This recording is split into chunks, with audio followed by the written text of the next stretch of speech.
Land snails are among the most boring animals on Earth.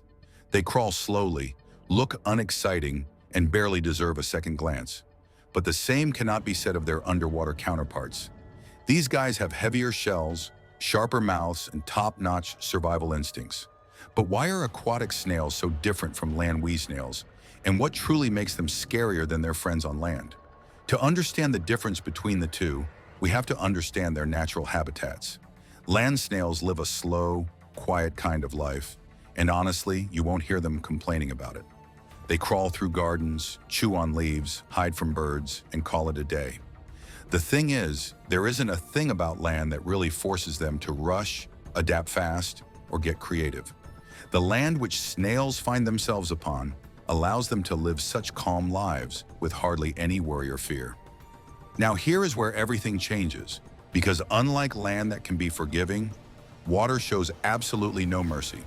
Once a snail moves into water, the rules of life flip immediately. In the ocean, rivers, or lakes, aquatic snails have a tough time getting through a single day. Unlike land that offers calm surroundings, the water delivers currents that toss snails like clothes in a washing machine.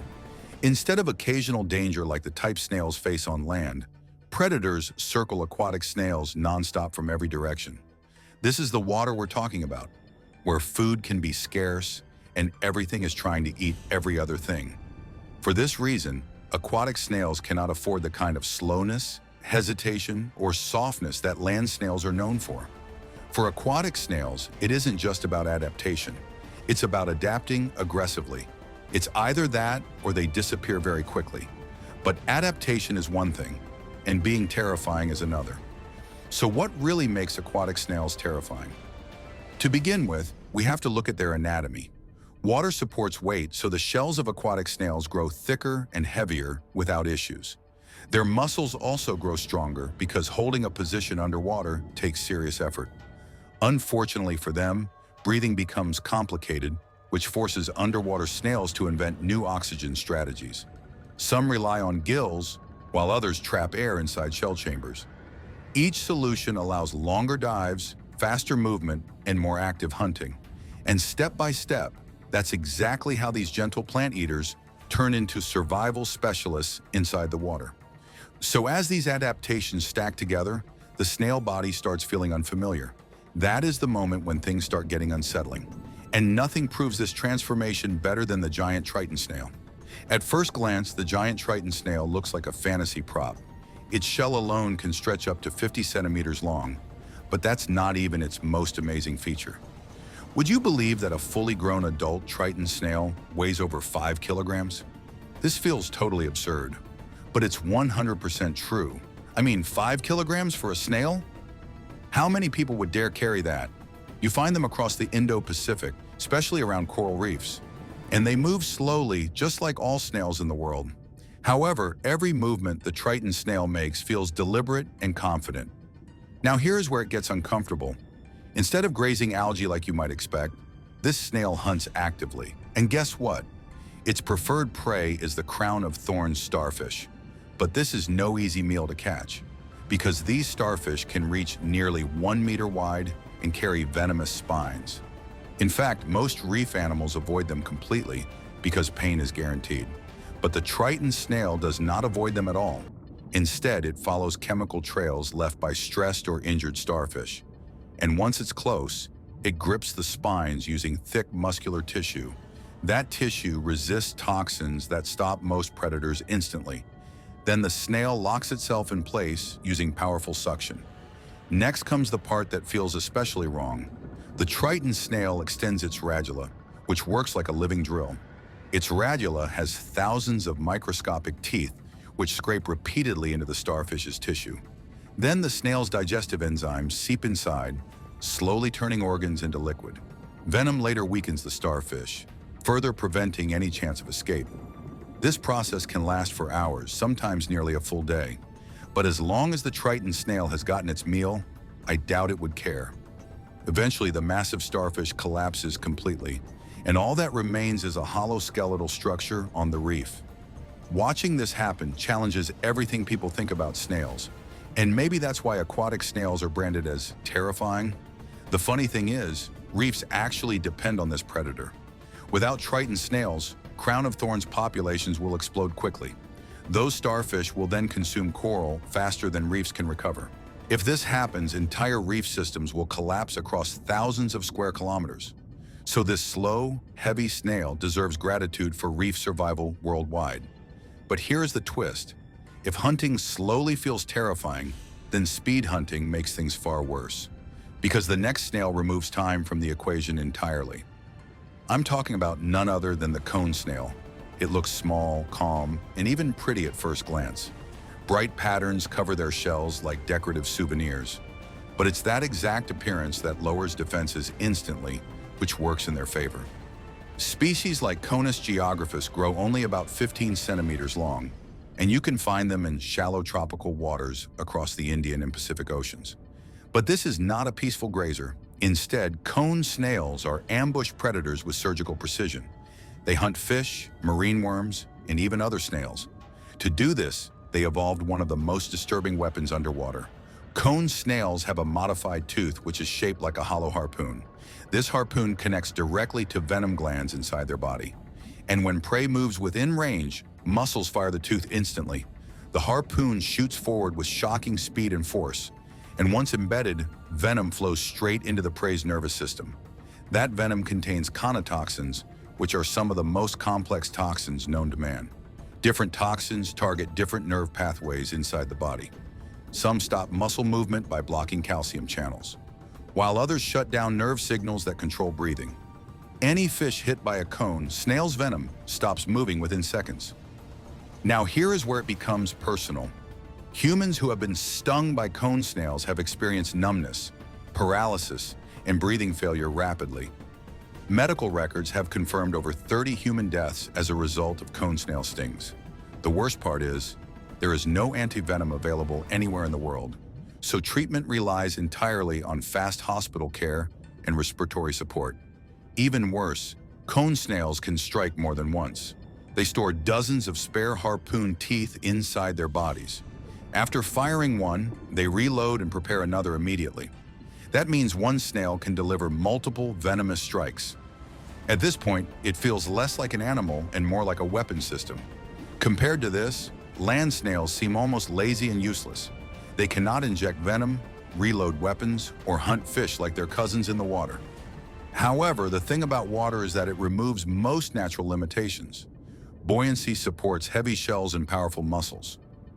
Chemical signals also travel easily, improving hunting efficiency. But that's not all, as escape space shrinks, making toxins far more effective. That being said, aquatic snails push every advantage they can find. Some hunt giants slowly and methodically, while others shut down nervous systems in seconds. Both strategies succeed because water rewards efficiency above kindness. That efficiency is what makes aquatic snails feel monstrous, not because they are evil, but because they work so well. They follow evolutionary pressure without hesitation or mercy. And here is the thought that lingers. Huge portions of the ocean remain unexplored even today, and snails continue evolving there without observation or interruption. But another snail that we've come to know of is none other than the apple snail. These snails have completely changed how people think about freshwater snails almost completely. At first, they look slow, chunky, and honestly a little silly. However, that first impression does not survive 5 minutes of real information. Once you learn their size, habits, and impact, you change your mind about them. Apple snails from the genus Pomacea grow enormous compared to land snails. Some adults reach 15 centimeters wide, nearly the size of a grapefruit. Fully grown apple snails can weigh over 600 grams without effort. That might not sound extreme until you picture dozens crawling together. Now imagine those dozens feeding barbarically nonstop in shallow water. That is where the real problem begins to unfold. Originally, apple snails came from South America freshwater systems. Over time, humans spread them through aquaculture, farming, and pet releases. As a result, they now thrive across Asia, Africa, and other regions. They inhabit rivers, lakes, wetlands, irrigation canals, and rice paddies easily. More importantly, they adapt very quickly to new environments. They tolerate low oxygen water, murky conditions, and temperature swings well. That flexibility allows populations to explode before anyone notices trouble. Once established, apple snails start eating everything in reach. They consume aquatic plants, grasses, algae, crops, and even decaying animals. And when food becomes scarce, they eat their own eggs. Rice fields suffer the most obvious damage from this appetite. Farmers report entire fields destroyed within days during heavy infestations. Wetlands follow closely behind as native plants disappear rapidly. Without vegetation, fish lose shelter and bird populations decline quickly. So what starts as a snail problem becomes an ecosystem collapse. And who would believe a snail could be behind it all? At this point, the destruction already feels overwhelming. But then biology adds another layer that feels far more personal. Apple snails carry Angiostrongylus canadiensis parasites inside their bodies. This parasite causes eosinophilic meningitis in humans. People can become infected through contaminated vegetables or unwashed produce. More worrisome is that snail slime trails can carry unseen parasite larvae. Symptoms include severe headaches, nerve damage, seizures, and paralysis. Some patients even suffer long-term neurological complications afterward. It's hard to think that a slow-moving snail can become a public health threat. So apple snails terrify through numbers, appetite, and disease combined. However, freshwater does not stop delivering unsettling surprises there. Because while some snails overwhelm landscapes, others survive impossible environments. That shift takes us far away from rivers and into the deep ocean, where you'll find the scaly foot snail. It's located far below the surface where sunlight disappears completely. At this level, pressure rises to crushing levels that destroy most life instantly. Water near hydrothermal vents reaches temperatures above 400 degrees Celsius, and almost nothing should survive there for more than a few seconds. And yet, this is where the scaly foot snail thrives. You find it at depths around 2,800 meters. At that depth, pressure exceeds 280 atmospheres constantly. Most animals collapse instantly under those conditions, but this snail treats them like background noise. At first glance, the scaly foot snail seems small and unassuming. It grows only about 5 centimeters long when fully mature. However, its defenses feel like science fiction made real. Its foot is covered in overlapping scales infused with iron sulfide. Yes, this snail has actual iron like medieval armor. Its shell also incorporates iron compounds for extra strength. Predators struggle to crush or bite through this reinforced protection. But what makes this even stranger is how the snail feeds. Instead of hunting animals, it feeds on bacteria around vents. These bacteria convert chemical energy into usable nutrients. The snail essentially farms microbes in one of Earth's harshest environments. Still, toxic metals, extreme heat, and crushing pressure fail to slow it down. No land snail can survive even a fraction of those conditions. So while apple snails dominate by numbers, this snail dominates by endurance. It survives where almost nothing else can exist. That alone feels monstrous in its own quiet way. Still, armor and endurance do not eliminate danger entirely, because fresh water brings yet another unsettling twist to the story. Did you know that some snails hunt other snails? I'm talking about assassin snails, known scientifically as Clea helena. You can find them in rivers and streams across Southeast Asia. They look harmless initially, as they grow only about 3 centimeters long in adulthood. But don't be deceived. At first glance, they resemble ordinary aquarium snails. That similarity makes their behavior especially unsettling. Unlike most snails, assassin snails do not graze plants. Instead, they bury themselves beneath sand or soft sediment. There they wait patiently, sensing vibrations and chemical signals. When another snail passes overhead, the attack happens instantly. The assassin pierces the shell opening and drains the victim completely. And what remains is an empty shell left behind silently. This hunting behavior repeats again and again efficiently. It's so effective that even aquarium owners use assassin snails to eliminate pest snail populations. Entire infestations disappear within weeks under sustained predation. Now land snails rarely hunt each other with this level of focus. That precision makes the behavior feel calculated rather than accidental. Now step back and notice the pattern forming clearly. Apple snails dominate through size, appetite, and reproduction. Scaly foot snails dominate through armor and extreme endurance. Assassin snails dominate through patience and targeted predation. Each species uses a completely different survival strategy, yet all succeed because water removes natural limits. On land, gravity, dehydration, and exposure restrict extreme adaptations. But water softens those restrictions significantly. Buoyancy supports heavier shells and stronger muscles. Chemical signals travel easily, improving hunting and detection, while escape space shrinks, making ambush tactics far more effective. Because of that, aquatic snails push survival traits further. They grow larger, tougher, deadlier, and more efficient. They also reshape ecosystems faster than people expect. The result feels disturbing because expectations collapse completely. Snails are supposed to feel slow, weak, and harmless. But aquatic snails refuse to follow that script entirely. They devour landscapes, spread parasites, wear iron armor, and hunt their kin. And perhaps the most unsettling part remains this simple truth. Freshwater systems remain poorly studied across large regions. Deep ocean vents remain largely unexplored even today. Snails continue evolving quietly without observation or warning. Somewhere, another adaptation likely already exists unnoticed. Now let's talk about the chances of you actually running into one of these aquatic snail nightmares and getting hurt. Spoiler alert, it's not exactly like stepping on a Lego in the middle of the night, but it's also not impossible. First, we need to remember that most aquatic snails are tiny. Really, really tiny. Some of them are smaller than a ping pong ball.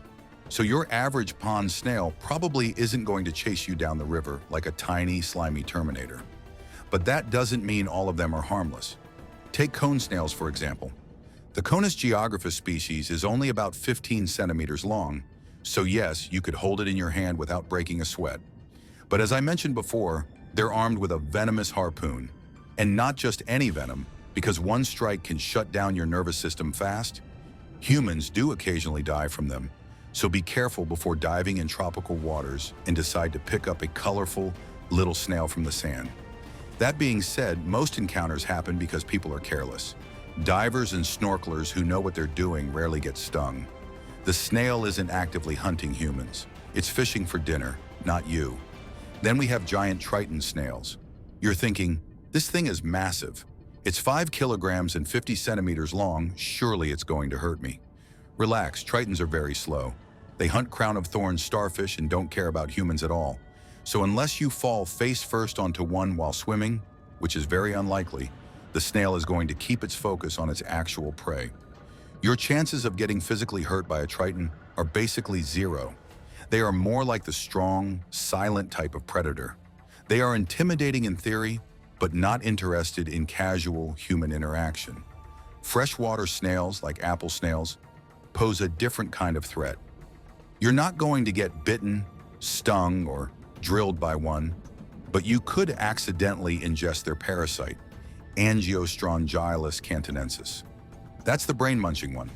The good news is, it only infects humans if you consume contaminated water or undercooked produce that touches snail slime. So unless your next salad comes with a secret snail topping, the risk is basically avoidable. All you have to do is wash your veggies, boil your water, and you're fine. But the idea that a snail is plotting to mess with your nervous system without you noticing is enough to make you squirm in your chair. And don't forget assassin snails. They are tiny, sneaky, and aggressive. But again, only toward other snails. They bury themselves in sediment and wait for lunch to wander by. Humans aren't on the menu. In fact, you could probably stare at one for hours and it wouldn't even notice you. They're among the most introverted snails ever. So putting all this together, what are your actual chances of getting hurt by an aquatic snail? Pretty low if you're not intentionally sticking your hands in the wrong places. Cone snails are your biggest real danger, mostly if you go poking at them without gloves. Tritons are massive and scary looking, but harmless unless you sit on one. Assassin and scaly foot snails are basically irrelevant to humans. They're too focused on surviving their own brutal underwater world to care about humans. Still, that low probability doesn't make it less thrilling to imagine. There's a certain creepy satisfaction in knowing that beneath calm water, creatures exist that could, in theory, paralyze, poison, or out-survive you completely. So yes, your chances of being seriously harmed are tiny, but every time you dip a hand into a tropical tide pool, you're flirting with nature's bizarre little wonders. And honestly, that isn't any fun. Just keep your hands out of the sand, your brain in gear, and maybe wear gloves because nothing ruins a vacation like a tiny poisonous snail. Now it's worth mentioning that aquatic snails are very different from land snails because water removes almost every limit that holds their land cousins back. On land, snails are small, slow, and soft, constantly fighting gravity, dehydration, and air that can dry them out in minutes. They graze cautiously, hide when it's hot, and basically survive by being boring. But water changes the equation completely. Buoyancy supports heavier, thicker shells. Muscles can grow strong without collapsing under their own weight. Chemical weapons spread efficiently, pressure becomes a manageable challenge, and darkness hides their every movement. In short, water allows size, strength, toxins, and armor to stack together in ways land snails could never manage. When you look at species like the giant triton snail, the difference becomes obvious. Coronia tritonus can reach 50 centimeters long and weigh over 5 kilograms, yet it quietly hunts crown-of-thorns starfish that are almost a meter wide. Cone snails like Conus geographus might be tiny, only 15 centimeters long, but they inject venom that shuts down muscles and lungs in seconds. Assassin snails lie buried in sediment, patiently waiting to ambush other snails. Even scaly foot snails survive near hydrothermal vents at depths over 2,800 meters, enduring heat, pressure, and toxic metals that would kill almost anything else. Water doesn't just let snails survive, it lets them become monsters in multiple ways, and their strategies stack like layers of danger, making them feel deeply wrong to our instincts. But here's the thing, these snails aren't evil or malicious. Evolution doesn't work with intentions, it works with pressure. Water demanded efficiency, and aquatic snails responded with terrifying solutions. Some hunt actively, some poison instantly, some spread parasites, and some survive in conditions humans could never approach. This combination of abilities makes them feel unnatural and a little unsettling, even if they're just trying to survive. That quiet shell lying on the ocean floor or riverbed could be a tiny ambush predator, a venomous sniper, or a miniature ecological wrecking ball, all rolled into one. So the next time you're near water, take a careful pause before touching that seemingly harmless snail. It might look innocent, but it could hunt, poison, infect, or outlast almost everything around it. Even if the risk of personal harm is low, the sheer thought of what these creatures can do is enough to make you respect their evolutionary mastery. They are living proof that even something as simple as a snail can evolve into a creature that pushes the boundaries of what we expect from nature. That being said, aquatic snails terrify because they combine traits that land snails simply cannot. They can grow massive like triton snails, hunt efficiently like cone snails, ambush stealthily like assassin snails, or survive extreme environments like scaly foot snails. They exploit water's chemistry, darkness, and pressure to stack advantages, often layering multiple strategies at once. That makes them feel wrong to our instincts and a little like something out of a nightmare, yet they're just snails doing what snails do. So if this underwater world of snails freaks you out, remember to show some support for the channel. Hit that like button, leave a comment sharing which snail creeped you out the most, share the video with friends, and don't forget to subscribe for more deep dives into the weirdest corners of nature. Who knows what creature we'll uncover next?